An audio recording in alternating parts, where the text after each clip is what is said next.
Pada zaman dulu, di Jepang ada pendekar atau samurai dari kalangan wanita. Mereka disebut sebagai Onamusa atau Onabugeisa. Onamusa adalah sebutan bagi samurai wanita yang agak agresif dalam bertarung, sedangkan Onabugeisa adalah samurai wanita yang lebih mengutamakan pertahanan diri dalam pertarungan. Para pejuang wanita ini biasa bertarung bersama-sama dengan para samurai pria, terutama pada saat-saat genting.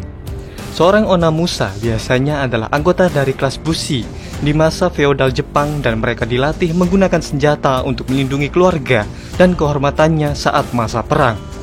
Beberapa tokoh Onamusa yang terkenal adalah Tomoe Gozen dan Nakano Takeko. Dan berikut ini adalah kisah sejarah samurai wanita selengkapnya.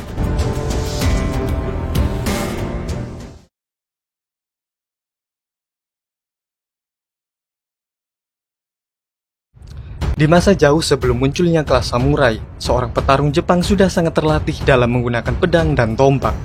Kemudian para wanita belajar menggunakan naginata, kaiken, dan seni tanto jutsu. Wanita dengan keahlian semacam itu sangat diperlukan bagi kelompok yang kekurangan pejuang pria untuk bertahan dari serangan luar. Contoh seorang Onamusa pertama yang dikenal adalah Permaisuri Jingu yang hidup antara abad kedua sampai 3 Masehi. Menurut legenda, setelah suaminya Kaisar Chuai terbunuh, Jingu memimpin invasi ke Korea dan kembali sebagai pemenang. Lalu di akhir abad ke-12 Masehi, saat terjadinya perang antara klan Taira dan klan Minamoto, ada seorang Onamusa hebat yang bernama Tomoe Gozen. Ia adalah pelayan dari Minamoto no Yoshinaka dan Tomoe membantu Yoshinaka dalam pertempuran melawan sepupunya, Minamoto no Yoritomo, selama pertempuran Awazu pada tanggal 21 Februari tahun 1184. Sebuah kisah yang berjudul Heike Monogatari telah menggambarkan Tomoe Gozen sebagai seorang wanita yang cantik dan memiliki rambut panjang berwarna hitam. Namun ia merupakan penunggang kuda yang paling ditakuti dan ahli dalam menggunakan senjata. Tomoe dikenal sangat pandai dalam memanah, menunggang kuda, dan berperang menggunakan naginata dan katana. Pada tahun 1184, ia pernah memimpin 300 samurai untuk bertempur dengan 2000 prajurit klan Taira. Lalu pada pertempuran Awazu, ia mampu menghabisi beberapa samurai dan berhasil mengalahkan pemimpin klan Musashi yang kemudian kepalanya dipersembahkan kepada Jenderal Kiso Yoshinaka. Selain Tomoe, komandan wanita lain yang terkenal dalam perang Genpei adalah Hangaku Gozen yang berada di pihak klan Taira. Dalam masa kesogunan Ashikaga, terjadi kedegangan antara para bawahan kesogunan yang mengakibatkan Jepang kembali memanas. Kemudian seorang wanita yang bernama Hino Tomiko menentang keputusan suaminya yang menyerahkan kepemimpinan kepada adiknya. Lalu Tomiko mencari dukungan politik dan militer untuk memerintah sebuah wilayah sampai kelahiran putranya. Dia pun mendapatkan dukungan dari Yamana Shozen dan beberapa klan samurai lain. Setelah itu Tomiko berperang melawan suaminya sendiri. Perselisihan ini menjadi tanda dimulainya Perang Onin dan menyebabkan Jepang memasuki periode Sengoku.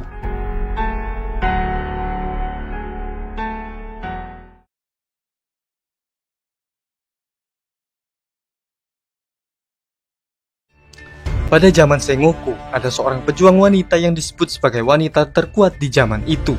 Ia adalah Akai Teruko, yang masih ikut bertempur walaupun ia sudah berumur 76 tahun. Selain itu, ada Ohori Tsuruhi yang dijuluki sebagai Joan of Arc dari Jepang. Pada dasarnya, wanita Jepang di zaman dulu dididik untuk menjadi istri dan ibu. Walaupun mereka tahu tentang politik, seni bela diri, dan diplomasi, mereka tetap tidak diizinkan untuk menjadi pemimpin klan. Tapi seorang wanita bernama Inao Tora mematahkan aturan itu dengan mengambil alih kepemimpinan klannya setelah kematian semua pria dari keluarga I. Pada tahun 1614, selir Toyotomi Hideyoshi yang bernama Yododono memimpin pemberontakan melawan kesogunan Tokugawa bersama putranya. Tapi di tahun berikutnya, Tokugawa Ieyasu menyerang kastil Osaka dan setelah kalah, Yododono dan putranya melakukan bunuh diri di dalam kastil yang sudah terbakar. Karena pengaruh paham Sushigaku di zaman Edo, jumlah samurai wanita di Jepang pun menurun drastis. Di masa itu, para wanita dari keluarga kelas atas hanya dijadikan alat untuk mendapatkan kekuasaan. Keberanian dan kuatnya tekad para Onamusa di zaman dulu telah berubah menjadi sikap penurut dan kalem di zaman ini. Selama periode Edo, para wanita dibatasi dengan aturan yang ketat, seperti mereka harus ditemani oleh seorang laki-laki saat bepergian, dan mereka harus memiliki izin khusus yang menjelaskan tentang kepentingan mereka.